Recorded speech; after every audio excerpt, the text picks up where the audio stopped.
Hello दोस्तों, welcome to my YouTube channel आध्यात्म और विज्ञान।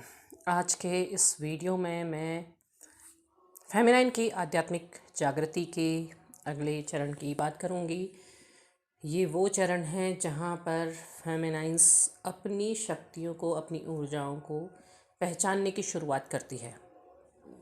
वीडियो में आगे बढ़ने से पहले अगर आपको पीछे से कोई आवाज़ आती हुई सुनाई दे रही है तो ये बहुत अच्छा समय है। इस समय माँ के का अभिषेक हो रहा होगा, उनकी आराधना हो रही है, उनके अस्त्र शस्त्रों की पूजा हो रही होगी। तो जो भी संकेत है वो बहुत अच्छा संकेत है। अगर आपके कानों में वो स्वर पड़ते हैं तो बहुत ही शुभ संकेत है। तो आप जब अपनी आध्यात्मिक जागृति में आगे बढ़ती हैं मैं इसलिए कह रही हूँ क्योंकि मैं फेमिनाइन एनर्जी की बात कर रही हूँ, तो उसी तरह से समझिएगा। तो जब फेमिनाइंस आगे बढ़ती हैं, अपनी आध्यात्मिक जागृति में आगे बढ़ती हैं, वो अपने ध्यान, मंत्र जाप और भक्ति, इन सभी के बल पर ईश्वर से जुड़ने लगती हैं, तो वो अपने अंदर एक ऊर्जा का संचार महसूस करने लगती हैं। एक ऊर्जा उनके अंदर आने लगती हैं।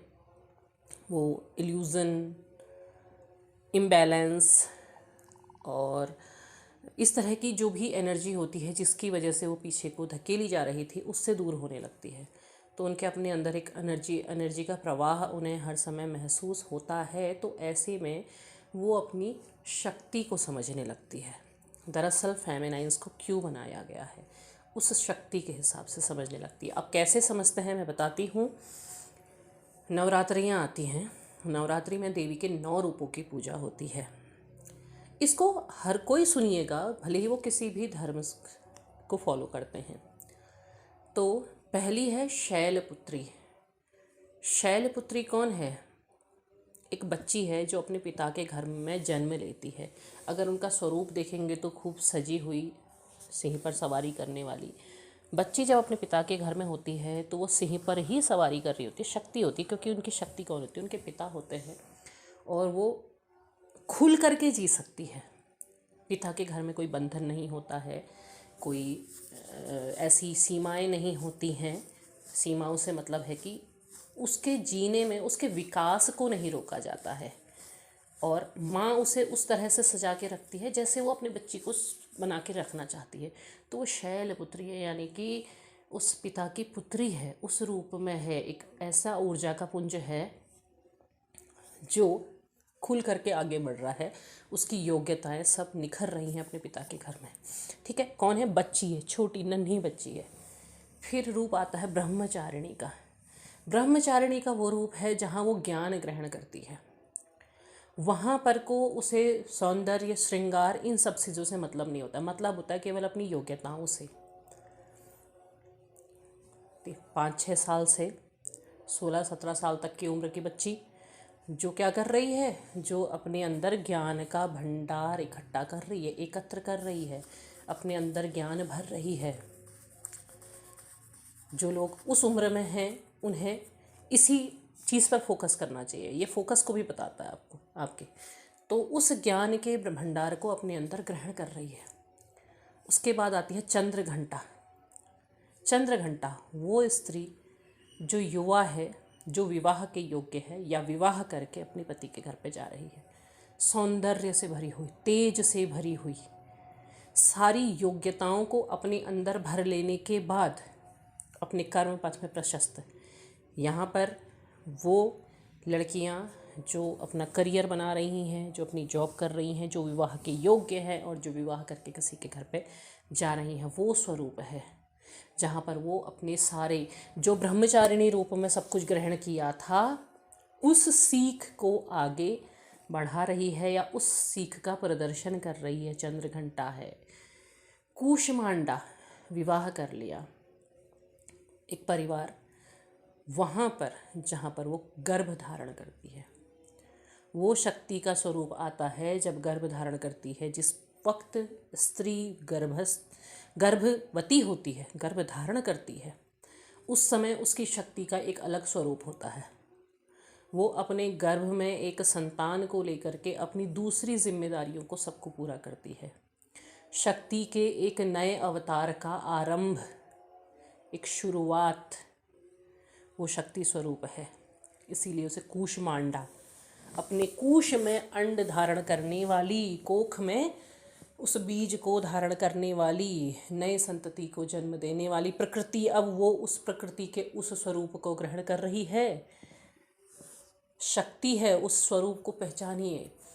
स्कंद माता, कार्तिकेय की माँ, जब संतान को जन्म दे देती है, कहाँ, उस मृत्यु को स्पर्श करके आगे आ गई है। संतान को जन्म दे दिया है, संतान को जन्म दे देती है। अब शक्ति का अलग स्वरूप है। कौन है? ममता से भरी हुई है, उसकी माँ है। क्या हुआ? उनके ऊर्जाओं का विस्तार हो रहा है। तो स्कंद माता कात्यायनी अपने परिवार, अपनी संतान, हर किसी का पालन पोषण करने लगी है, सबको संभाल रही है। प्रकृति और विराट हो रही है, वो सब कुछ संभाल रही है। अगर स्त्री का एक संतान है, उसका परिवार है, उसकी ऑफिस लाइफ है, उसकी जॉब है, सब में बैलेंस बना करके चलती है, सब कुछ कर रही, विस्तार हो रहा है, अपनी आंतरिक ऊर्जाओं का विस्तार हो रहा है। कालरात्रि, महारात्रि, कालरात्रि, अगर कोई भी उसकी संतान को कष्ट पहुंचाए या उसके परिवार को नुकसान करने की कोशिश करे तो काली स्वरूपा है। अगर आप जितने भी व्यूअर्स हैं, आप में से अगर आप विवाहित हैं, आपके बच्चे हैं, तो आप देखिए, अगर आपके बच्चे को किसी ने कुछ कह दिया तो आप डांटेंगी, मारेंगी, सब ठीक है। कोई और अगर कह दे तो आपको कितना क्रोध आता है। तो संतानों की रक्षा करने वाली, पालन भी कर रही है, कात्यायनी रूप में पालन पोषण कर रही है, और कालरात्रि रूप में रक्षा कर रही है, रक्षा कर रही है। सिद्धिदात्री जब अपनी सारी जिम्मेदारियों को, सब चीज़ को पूर्ण कर लेती है। अगर आप की उम्र 50 से ऊपर है तो आप सिद्धिदात्री स्वरूप में प्रवेश कर रहे हैं, क्योंकि आपके अंदर जीवन के अनुभवों का जितना ज्ञान है, वो सारा का सारा ज्ञान आपके अंदर अब संग्रहित हो चुका है। अब प्रकृति अपने संपूर्ण विराट स्वरूप में है। वो 9 देवी, 9 स्वरूप, वो क्या है? वो फेमिनाइन की अपनी ऊर्जाओं का विस्तार है। अगर आप उनकी तस्वीर देखेंगे तो तस्वीरों में हाथ दिखाए जाते हैं।